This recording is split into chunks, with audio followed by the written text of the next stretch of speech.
എൻ്റെ പേര് ശ്രീനന്ദ. ഞാൻ ഗവൺമെൻറ് UPS NM സ്കൂളിലെ 7ാം ക്ലാസ് വിദ്യാർത്ഥിനിയാണ്. ഇത് ഞാൻ ഉണ്ടാക്കിയ കമ്പോസ്റ്റാണ്.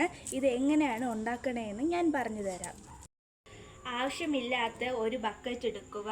അതിൽ അടിയിലായിട്ട് ഒരു ഹോളുകൾ ഇടുക. കരിയില കുറച്ച് ഇട്ട് കൊടുക്കുക.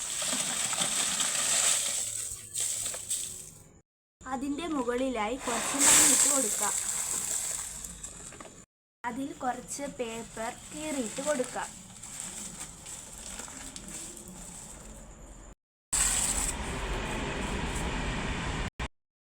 ഇത് പച്ചക്കറി വേസ്റ്റാണ്.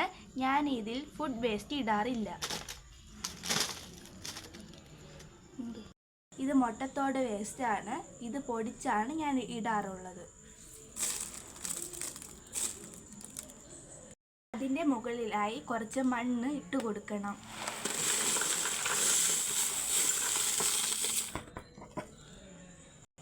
അതിൻ്റെ മുകളിലായി വീണ്ടും കരിയില ഇട്ട് കൊടുക്കണം. വീണ്ടും പച്ചക്കറി വേസ്റ്റ് ഇട്ട് കൊടുക്കണം. അതിൻ്റെ മുകളിൽ കുറച്ചും കൂടി കരിയില ഇടണം. വീണ്ടും മണ്ണിടണം.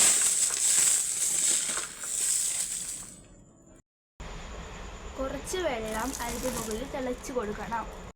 അവസാനമായി ഇതൊന്ന് അടച്ചു കൊടുക്കാം. 45 ദിവസം കഴിയുമ്പോൾ ഇത് നല്ലൊരു കമ്പോസ്റ്റായി മാറും. ഇങ്ങനെയാണ് ഞാൻ കമ്പോസ്റ്റ് ഉണ്ടാക്കുന്നത്. എല്ലാവരും ഇത് ചെയ്ത് നോക്കണം. ഈ കമ്പോസ്റ്റ് ഞാൻ പച്ചക്കറികൾക്കും ചെടികൾക്കും ഞാൻ ഇടാറുണ്ട്.